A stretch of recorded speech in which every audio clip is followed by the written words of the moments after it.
For today's ulam, pork spare ribs a la Mamsi. Ito ang ating ingredients. Cut natin ng pork spare ribs, Sprite, meron tayong soy sauce, kalamansi. Ginagamit ko kalamansi powder at wala tayo ditong totoong kalamansi. Ang ating Worcestershire sauce, oil, black pepper, tomato sauce, onion, garlic, salt. Ayan. I-marinate natin muna ang ribs ng Sprite or kahit anong lemon soda. Ayan. Marinate natin siya. Pagkatapos, ilagay na natin ang ating kalamansi. Buti na lang merong kalamansi powder dito. Dagdag natin ng ground black pepper. Dagdag natin ngayon ang ating soy sauce, ang Worcestershire sauce. Yan.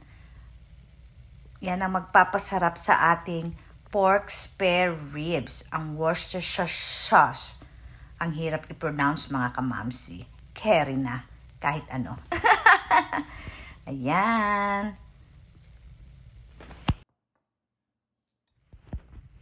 I-mix lang natin at i-marinate natin for 1 hour para naman manuot yung ating marinade sa ating karne. And then, after 1 hour, i-separate natin yung pork ribs dun sa marinade. Pero, itabi natin yan at pang-sauce natin yan.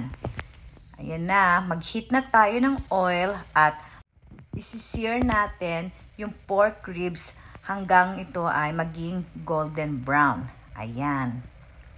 Ganyan lang mga kamamsi. Sear lang. Baliktarin natin. Yan. Yan. Baliktarin natin.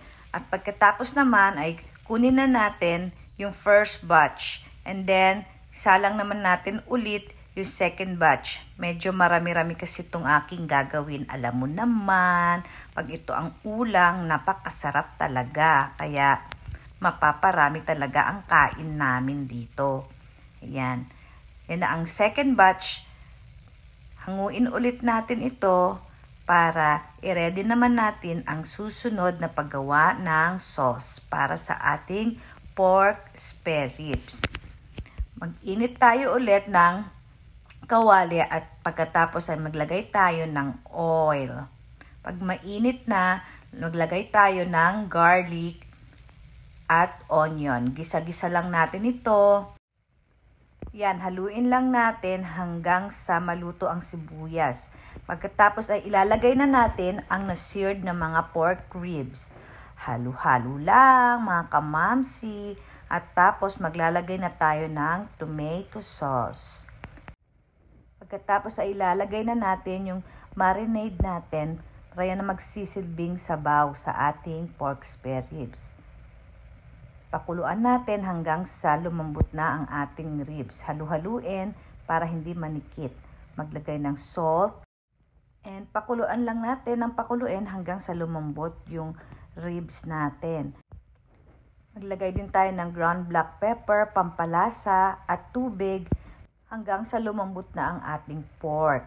Ayan, check kung malambot na. Tingnan mo naman mga kamamsi, sarsa pa lang. Yan ang kailangan natin i-achieve, yung parang malapot na sarsa. Sarsa pa lang, ulam na. Ayan, mapaparami na naman ang kain namin ito mga kamamsi. Yan ang ating pork spare ribs a la Mamsi. Kain tayo mga kamamsi. Sarap!